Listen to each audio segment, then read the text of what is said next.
Good afternoon, my dear academic fraternities across the globe. It's my pleasure to present you one of my research findings titled Physiochemical and Pharmacokinetic Evaluation of Rosiglitazone Sustained Release Matrix Tablets using xanthine gum as release retardant. So this present investigation was carried out at JSS College of Pharmacy, UT, which is affiliated to JSS Academy of Higher Education and Research. So this is my roadmap of presentation for the today's topic. So we'll see the introduction part and the requirement for the sustained release dosage form. Why we need to develop a sustained release dosage form for the selected drug rosiglitazone, aim and objective of the present investigation, materials and methods which are utilized for developing such dosage form, results and discussion, and results and conclusion and references. So coming to the introduction part, as we know what is a dosage form. So dosage form is nothing but it's a carrier of a drug for certain treatments or diseases. So for the past many decades, the treatment of acute disease or chronic illness has been accompanied by prescribing the conventional dosage forms for the delivery of the drug molecules in the form of tablets, capsules, pills, suppositories, creams, ointments, liquid oral preparation, aerosol formulation, and as well as injectables. So these delivery system serve as a drug carrier for the patients. So till today, we can see these conventional products are commonly prescribed in the prescription as over-the-counter products. So this type of drug delivery system is known to produce the prompt release of the drug, but there is a limitation. That is, there is a need to maintain the drug concentration within the therapeutically active range, which is very much required for the treatment. However, this cannot be accomplished by the conventional dosage form. So for that reason only, we need to concentrate or we need to develop a sustained release dosage form or a controlled release dosage form. So how this effective treatment has been taken into consideration. So by reducing the fluctuation of drug level in the blood, this can be overcome. The problem in the fluctuation of drug level is due to the conventional therapy, where we will be taking the tablets very frequently. However, this can overcome by the development of a sustained release or a controlled release dosage form. So, increased complications and expenses incurred in marketing of new drug entities has led to the focus on greater attention on the development of a sustained release or a controlled release drug delivery systems. So among these controlled drug delivery system or sustained release drug delivery system, we have one exceptional case, that is matrix system, which is a most innumerable method employed for the development of sustained release formulation. So what happens in this system? This system prolongs and controls the release of the drug that is either dissolved or prolongs and controls the release of the drug that is dispersed. Of course, this matrix system is also defined as a well composite of one or more drugs with a gelling agent. In common, we call it as a hydrophilic polymer, like hydroxymethyl, HPMC, hydroxypropyl methyl cellulose, etc. We can also go for some plant-based polymer as well. So these hydrophilic matrices are gaining interesting option for developing the oral sustained release dosage form.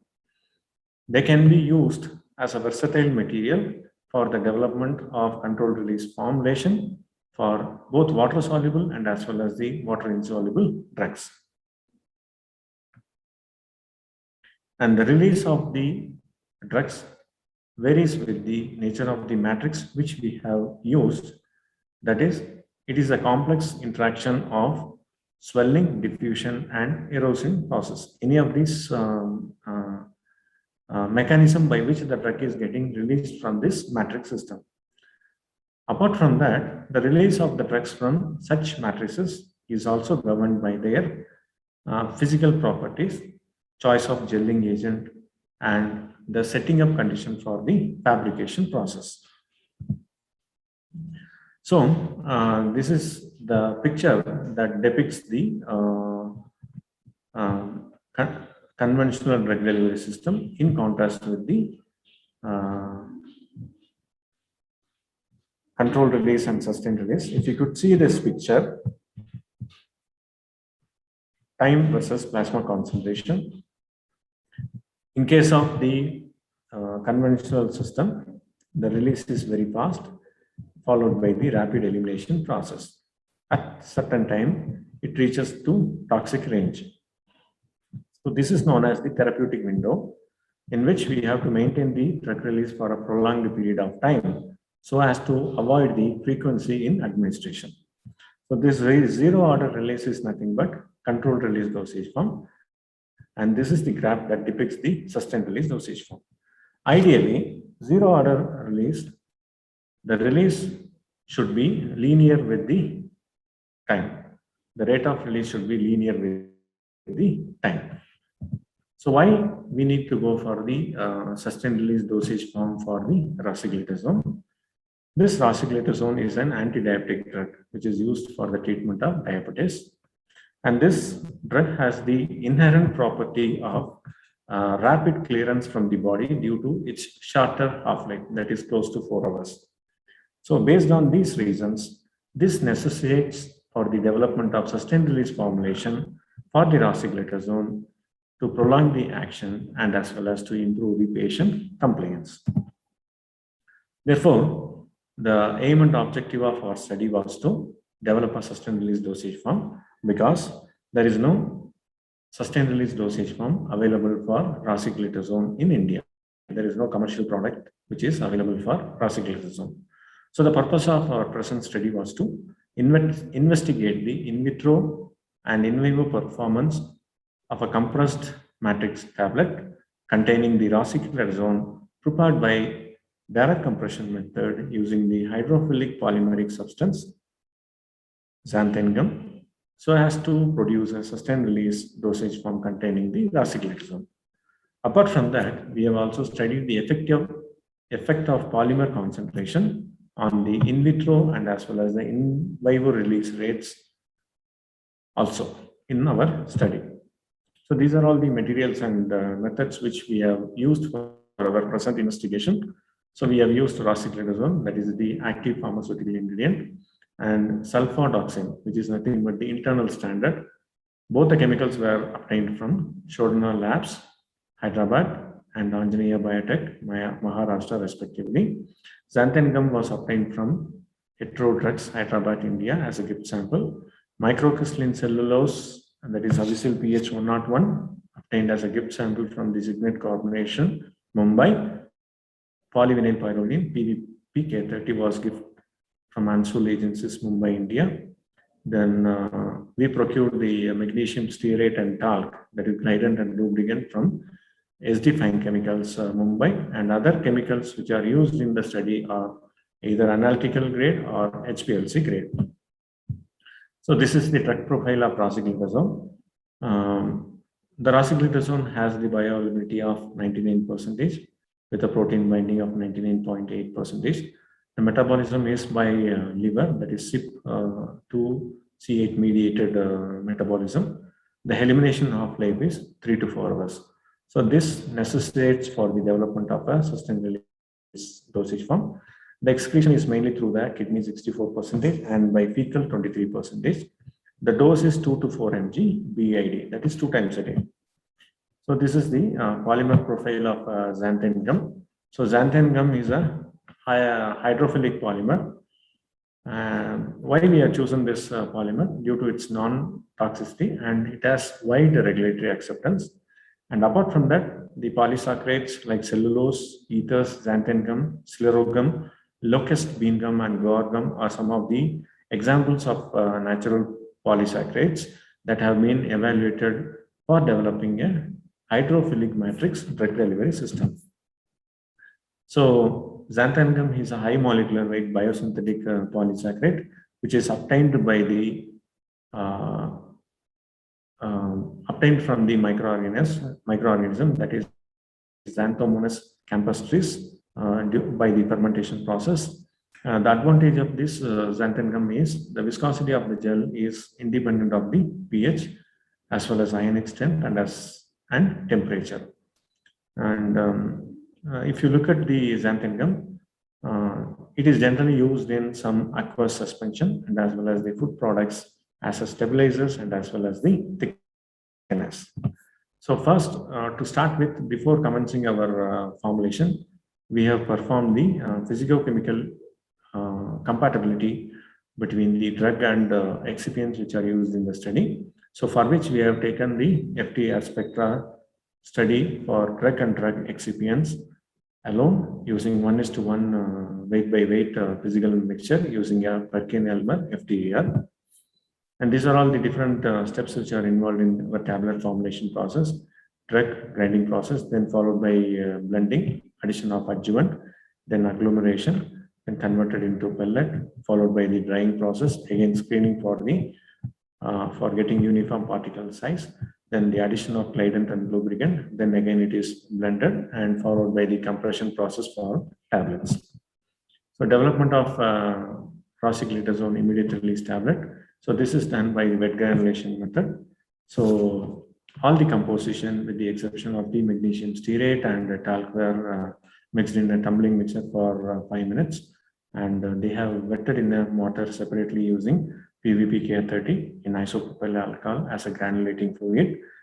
Further, the wet mass was passed manually using the British sieve size with an aperture of 1.7 millimeter opening, and granules were dried at 60 degrees centigrade for 3 to 4 hours until the loss on drying should not be more than 2%. Then the dried granules were passed through British standard sieve 1 millimeter. The granules were blended with the magnesium stearate and talc in the ratio of 2:1. The blends were compressed using 5 mm concave punches on a 10-station rotary tablet press with a compression force of 9 kN for preliminary work and 12 kN for experimental design, which was kept constant for all the formulation. So for a preliminary work, a batch of 50 tablets were prepared with a drug content of 0.25 mg, and the composition were depicted in the table number 1. So similarly, we have prepared the rosiglitazone sustained release tablet, in which we have used the different concentration of polymer, 10%, 15%, and 20% respectively. So here the xanthan gum is used as a matrix forming material, and the microcrystalline cellulose is used as a diluent. Similarly, we have used magnesium stearate and talc as lubricant. So all the ingredients were screened through sieve number 100 and weighed and blended. The lubricated formulation were compressed by direct compression method using 5 mm concave punches on a 10-station rotary tablet press. The compression force of 9 kN for preliminary work or 12 kN for the experimental design was kept for all the formulations. So for the preliminary work, batches of 50 tablets were compressed, and the drug content in each tablet for SR formulation is 0.5 mg, and the composition of the rosiglitazone tablets were depicted in table 1. So this is the different formulations containing the drug and other excipients which are used in the study. If you could see, the total weight of the tablet is 70 mg. So this is the IR tablet composition, and this is SR tablet composition.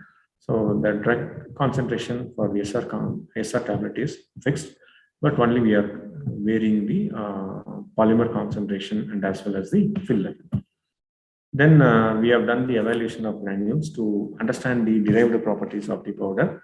So the first one is the angle of repose. So static angle of repose of granules were determined by the fixed funnel method. So accurately weighed granules were the funnel, and the funnel height is adjusted in such a way that the powder tip touched the apex of the heap of the granules. The granules were allowed to flow through the funnel freely onto the surface, and we will be measuring the diameter of the powder and the heap of the powder for calculating the angle of repose. So theta is equal to tan inverse h by r, where h and r denotes the height and radius of the powder. Then the next one is the bulk density. We have calculated the loose bulk density and as well as the tapped bulk density, in which a quantity of granules, approximately 2 grams from each formula, were lightly shaken to break any agglomerates formed, which was introduced into a 50 ml measuring cylinder. Then we will be noting down the initial volume of the powder. Then the tapping is continued on a hard surface at a height of 2.5 centimeter with 2-second intervals.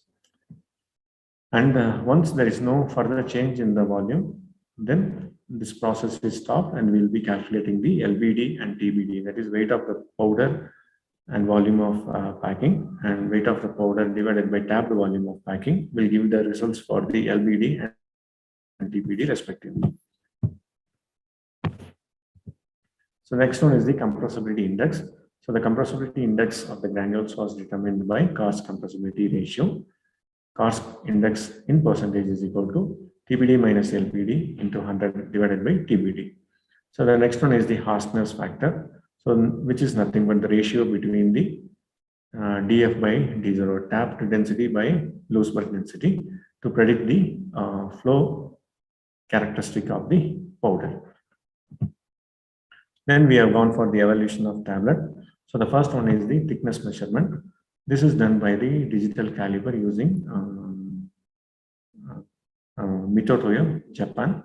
So 5 tablets from each formulation were used and their average values are reported in millimeters.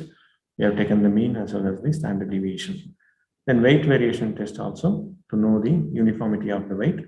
So 20 tablets were drawn from different formulations and they are weighed using the electronic balance, Sartorius, Germany, and the weight values were reported in milligrams.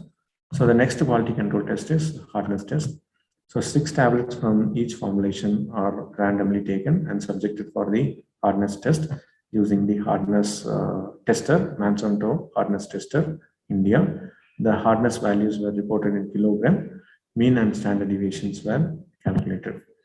Then the next one is the friability. So friability is nothing but the resistance for the shock. So for each formulation, 6 tablets were weighed and it is placed in a friablator and subjected for the 100 revolutions per 4 minutes. Then the tablets were detested and weighed. So using the formula, friability, initial weight minus final weight into 100 divided by initial weight will give you the friability. The next one is the content estimation. So 5 tablets from each batch were weighed individually and placed in a mortar and powdered with a pestle. An amount equivalent to 0.25 mg for IR tablets and 0.5 mg for the SR tablets was extracted using 100 ml of phosphate buffer pH 6.8 and sonicated for 15 minutes. Then the solution was filtered through a filtered paper and properly diluted with the same buffer, and the drug content was estimated at 325 nanometer using HPLC Waters Limited. So this is the composition of HPLC setup. The HPLC equipment consisted of Waters liquid chromatographic system with a column of C18 with an internal specification of 250 mm, 4.6 mm, and with an internal diameter of 5 microns. We have used the flow rate of 1 ml per minute with a detection wavelength set at 325 nanometer for the satisfactory separation. So the mobile phase consists of acetonitrile methanol water in the ratio of 37.5, 37.5 and 25 volume by volume. The internal standard which is used is sulfadoxine. So the retention time for the rosiglitazone and as well as the sulfadoxine were found to be 4.1 and 6.5 minutes respectively. The linearity developed was in the range of 5.0 to 100 microgram per ml for the rosiglitazone. The validation parameters were carried out as per the International Conference harmonization guidelines. Then the in vitro release study for the developed tablets. The in vitro dissolution studies for the developed IR tablets and SR tablets were monitored. So this is performed in 900 ml of phosphate buffer bearing the pH 6.8, maintained at 37 degree plus or minus 0.5 degree centigrade with a revolution of 50 RPM using USP dissolution apparatus under the perfect sink conditions, that is Electrolab India. 5 ml of the sample was withdrawn through the 0.45 micrometer filter and replaced with the another 5 ml with a suitable fresh medium, which is also maintained at the same condition.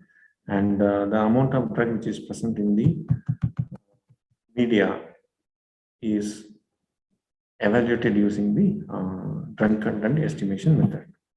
Then further we have derived the release kinetics for our in vitro data. So different kinetic equations like zero order, first order, and Iguchi equations were employed to find out the release of the drug from the matrix system. So we found that the best fit with higher correlation of R square value 0.98 was found to be with Iguchi equation. However, two factors diminish the applicability of Iguchi equation to the matrix system. So this model fails to allow the influence of swelling of the matrix upon hydration and gradual erosion of the matrix. So further, we have fitted this dissolution data into a well exponential equation, that is Coase-Mayer-Peppas equation. Apart from that, we have also calculated the mean dissolution time. That is due to the differences in drug release kinetics, the constant K, though one of the measures of release rate should not be used for the comparison. So to characterize the drug release rates in the different experimental conditions, the MDT was calculated using the following equation. So here MDT is equal to n by n plus 1 multiplied by k power minus 1 divided by n. So n is nothing but the release component and k is nothing but the kinetic constant.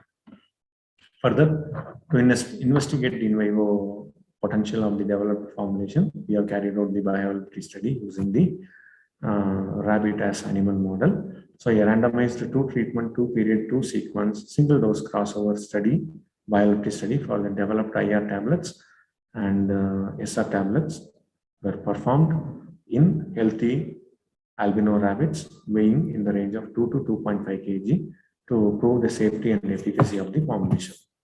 So the protocol of the study was approved by the Institutional Animal Ethics Committee, and this is the reference number.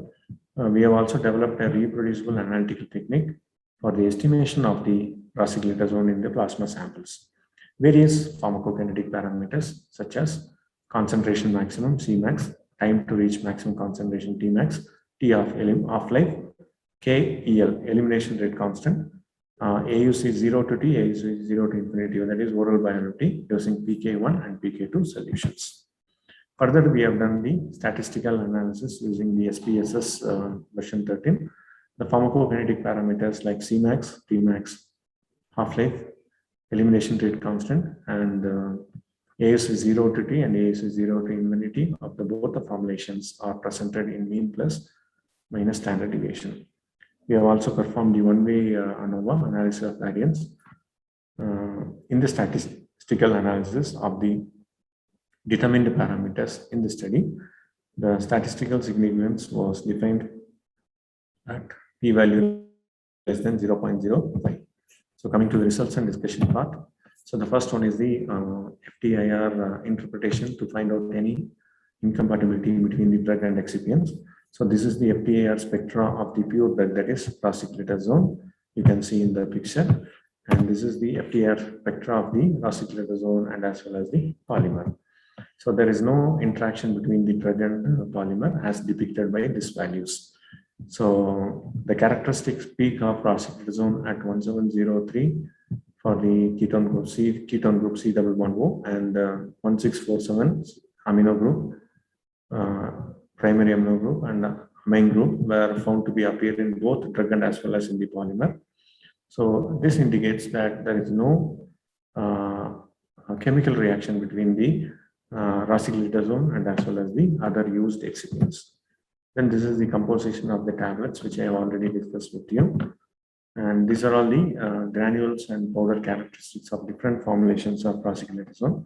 You can see from here, all the values are well within the pharmacopoeial limits, which indicates the formulation and the method which we followed for the formulation of granules or powders are well within the specifications. And these are all the tablet properties of rosiglitazone formulation. So these are all nothing but the official quality control tests which are present in the compendium. So all these official all the official tests are well within our specified limits, suggesting that the tablets are bearing the good quality. And this is the in vitro release profile of the rosiglitazone immediate release and as well as the sustained release tablet. You can see that immediate release tablet exhibited a faster release as compared to the other sustained release dosage form. And this is the picture for the immediate release and rosiglitazone SR tablets in vitro release profile. And once this in vitro release profile was completed, we have kept the values for deriving the kinetics models for the developed sustained release formulation. So we have taken the F2 batch, which is an optimized batch based on the selection of satisfactory in vitro release profile. So in which we could find the release of the drug follows the first order kinetics, obeying diffusion as the main mechanism, and with a mean distribution time of 1.433 hours. And the mechanism of drug release is governed by non-Fickian diffusion. And this is the first order plot in which we have calculated the log cumulativity percentage of drug remaining versus time. We get the linearity, negative linear line. And this is the Gucci's plot for our developed formulation, where we can see the R square value 0.936, which is very close to 1. So with this, we can conclude that the release of drug from the system follows diffusion as main mechanism. And this is the Pepper's method, where we can see the n value, that is 0.543. The mechanism of drug release follows the non-Fickian diffusion. And this is the chromatogram for the drug and internal standard. So we have the rosiglitazone at 9th minute and the internal standard at 11th minute. Similarly, the same. This is with regard to the internal immediate release formulation. And this is rosiglitazone and this is sulfadoxine. And this is with regard to the SR formulation. The blood samples what we have obtained from the rabbit subjected for the chromatographic analysis. So this is the mean pharmacokinetic profile of all the parameters with regard to IR and SR formulation. You can see all the parameters are in the incremental range except the elimination rate. So this signifies that the developed sustained release formulation exhibits better pharmacokinetic profile as compared to immediate release formulation. So the Cmax is also high, Tmax is also high, the area under the curve, that is oral bioavailability, is also high, and half-life is also increased to 2.5 times. And the elimination rate is less. That means it stays in the body for a long period of time. And the AUC 0 to infinity is also found to be high. So this is the mean plasma concentration of developed formulation of rosiglitazone immediate release tablet and as well as the sustained release tablet. So the area under curve for the SR tablet is found to be larger or bigger as compared to the area under curve for the immediate release tablets. So these are all some of the references which are related to this work. Thank you for your patient hearing. I'm happy to address any queries. Stay safe and take care. Thank you. I express my sincere thanks to the organizers of STEM International Organization, especially Dr. Praveen, for giving me an opportunity to discuss my research findings with my teaching fraternities across the globe. Thanks one and all. Have a nice day. I'm happy to address if any questions.